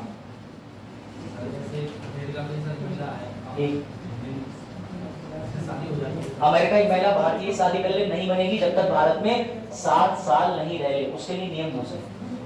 अब सुनना जरा ध्यान से सुनना, ऐसा क्यों है, ऐसा क्यों है? क्योंकि सुनो दुष्टों, भारत में कितनी नागरिकता मिलती है? एक सिंगल, भारत में सिर्फ एक ही नागरिकता है। सर ऐसा देश भी तो होगा जहां 2 नागरिकता, अमेरिका, अमेरिका, अमेरिका में 50 राज्यों की नागरिकता अलग है, मेन अमेरिका केंद्र की नागरिकता अलग है, भारत में कोई ड्रामा नहीं। हाँ, स्टेट की अलग है, जैसे यहाँ उत्तराखंड के अंदर यहाँ तो डोमिसाइल बन गया, आपको भारत आएगा तो कहलाएगा कहाँ का? नागरिक पूरे भारत का, चाहे एमपी जाओ चाहे दिल्ली जाओ, निवासी कहाँ का कहलाएगा? उत्तराखंड का। लेकिन अमेरिका में नहीं, अमेरिका में कहते हैं कि तुम कहाँ के हो, बोले I am a citizen of Texas, I am a citizen of Chicago, या जो भी कह लो। तो बेटा भारत में एकल नागरिकता है, और ये प्रावधान पता है कहाँ से लिया गया? ब्रिटेन से। ब्रिटेन में भी एकल नागरिकता का ही सिद्धांत है, सिंगल सिटीजनशिप लॉ। कोई डाउट? कोई डाउट? आगे बढ़े। आप देखो किसको, हाँ वो 2015 में खत्म। अब सुनना जरा ध्यान से, मजे की बात। एक दिन कृष्णपाल जो है, कृष्णपाल के जोक बनाते हैं बढ़िया, देखो एक दिन कृष्णपाल तहसील जा रहे थे, भाई लड़का बीपीओ दे रहा है, कागज वागज तो मेंस के बनवाने ही पड़ते हैं। तो मैंने कहा कहाँ जा रहे हो? बोले सर मैं जा रहा हूँ सर्टिफिकेट बनवाने। मैंने सोचा कृष्णपाल बनवाने जा रहे हैं, कोई कायदे की चीज होगी। मैंने कहा काय का बनवाने जा रहे हो कृष्णपाल? रुको।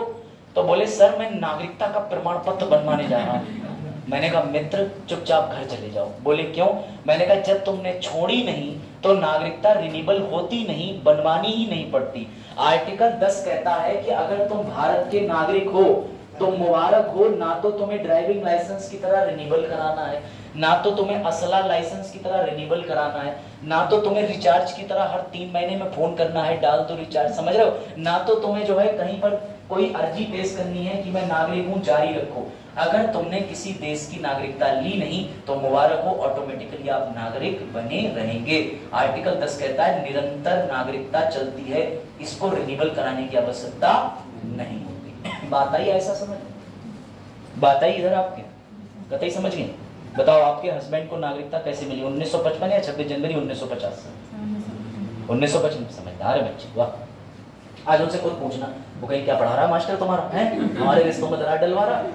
चलो तो भैया समझो, एक गाना याद आ रहा है मुझे बड़ा अच्छा, वो गाना तुम्हें भी गुनगुनाना पड़ेगा, मजबूरी है, ठीक। एक गाना ये है कि मेरे देश को नहीं लाए हैं तूफान से कश्ती निकाल के, मेरे देश को रखना तुम बच्चों संभाल के। सुना है?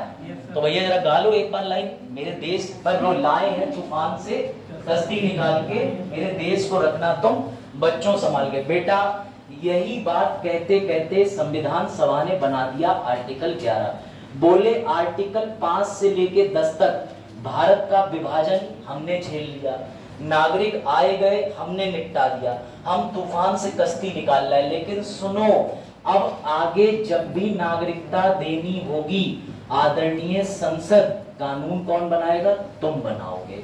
इसीलिए नागरिकता अधिनियम 1955 किसने बनाया? CAA किसने बनाया? सर संसद ने बनाया। ये शक्ति कहाँ लिखी है? आर्टिकल 11 में। आर्टिकल 11 में, आर्टिकल 11 में लिखा है इशू कि 26 जनवरी 1950 तक नागरिकता के प्रावधान अनुच्छेद 5 से 10 तक कवर होंगे। उसके बाद में नागरिकता कैसे दी जाएगी? नागरिकता के लिए नियम बना के, जो कि कौन बनाएगा? संसद। सुनना, देश में आबादी और जनगणना गिनने का काम करता है ये वाला मंत्रालय, गृह मंत्रालय।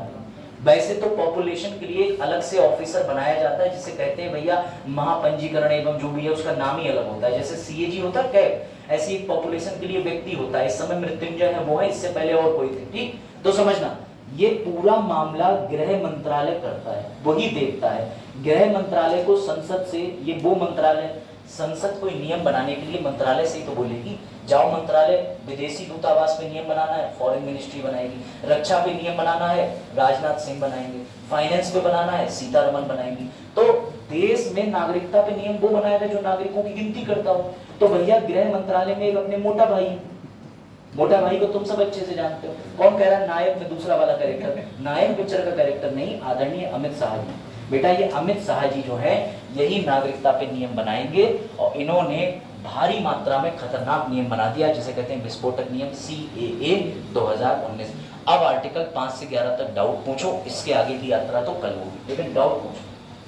अगर 5 से 11 में आर्टिकल 7 में डाउट हो, 6 में डाउट हो, क्योंकि मैं महा रिवीजन कराने जा रहा हूँ 5 से 11 तक एक फ्लो में रिवीजन। बताओ भाई चलो बेटा आपको कोई डाउट? माधुरी है? हाँ या ना? राधे राधे।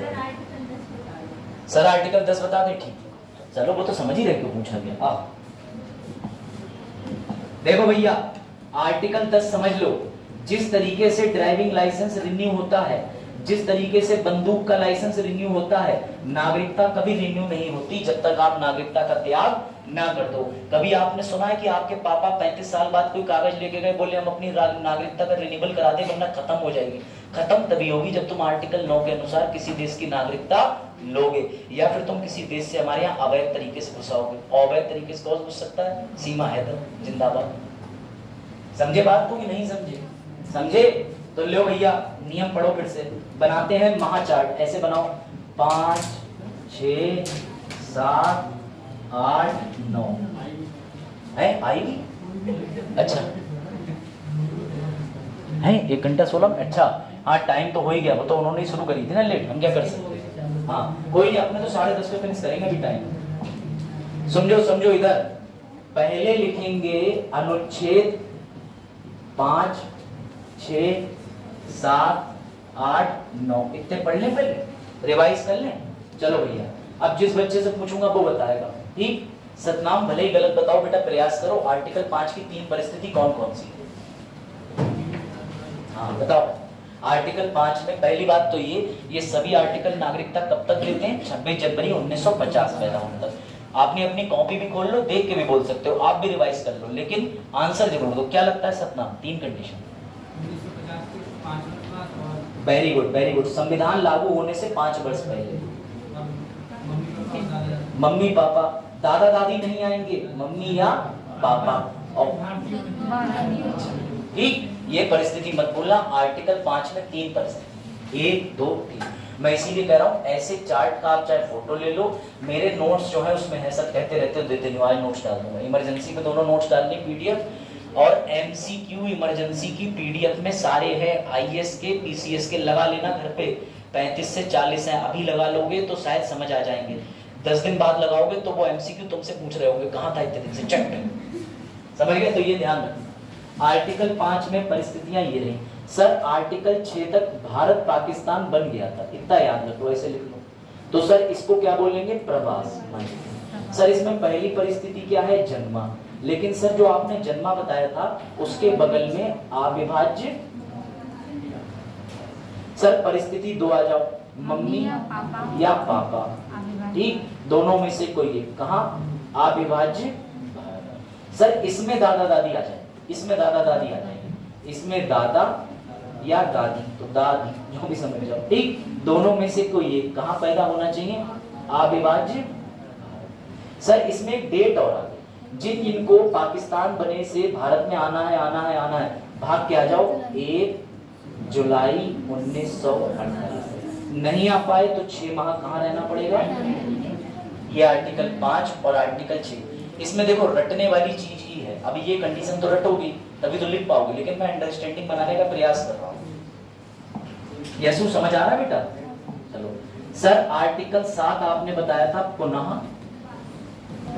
इसमें सर हमें सबसे आसान लगा, क्योंकि सर इसमें अनुच्छेद 6 पूरा का पूरा उड़ेल दिया जाएगा, प्लस क्या लिख देंगे? अनुमति पुनः विस्थापन की, जिन्हें हिंदी लिखनी है, परमिट फॉर रीसेटलमेंट। लेकिन सर इसमें 2 तारीख और डाल दी सर, वो और बता दो। तारीख है 1 मार्च 1947। इस तारीख के बाद भागे हो तो तुम पक्का भारतीय नहीं हो, लेकिन वापस आ जाओ। कब तक आ जाओ? 1 जुलाई। बेटा 1 जुलाई नहीं होगा, 19, अगर मैं 1 जुलाई बोल गया हूँ कहीं पे भी तो यहाँ पे भी 19 ही होगा, आप करेक्ट कर लेना। 19 डेट ही लिखी है, 1 जुलाई कहीं नहीं है, 19 ही जुलाई है, ये कर लेना ठीक। अगर बोल गया हूँ मैं इस डेट को 19 जुलाई लिखना क्योंकि कानून लागू होने की तिथि है 19 जुलाई 1948। उसके बाद आर्टिकल 8 पे आ जाओ, ये किसके लिए सर? जो भारत के बाहर था, उसके लिए हमने क्या नियम बनाया? कहां चले जाओ? एम। बस ये इतना याद रखना है। आर्टिकल 9 में दूसरे देश की नागरिकता ली, नागरिकता खत्म। आर्टिकल 10 में नागरिकता का क्या नहीं होता है? रिन्यूअल। और आर्टिकल 11 में नागरिकता के नियम कौन बनाएगा? संसद। संसद का कौन सा मंत्रालय? गृह। इतना ही।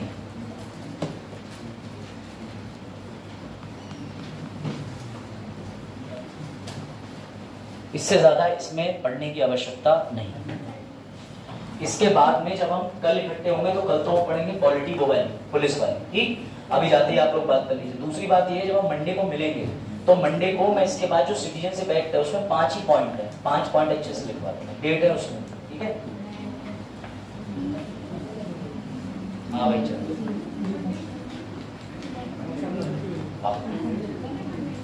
हाँ क्या हुआ? मंडे को छुट्टी? अरे तो ट्यूसडे को मिल लेंगे, क्या दिक्कत है? हाँ भैया ये डेट सही कर लेना, 19 जुलाई कर लेना। किलो में माटला तुम्हारा भूल, ठीक है।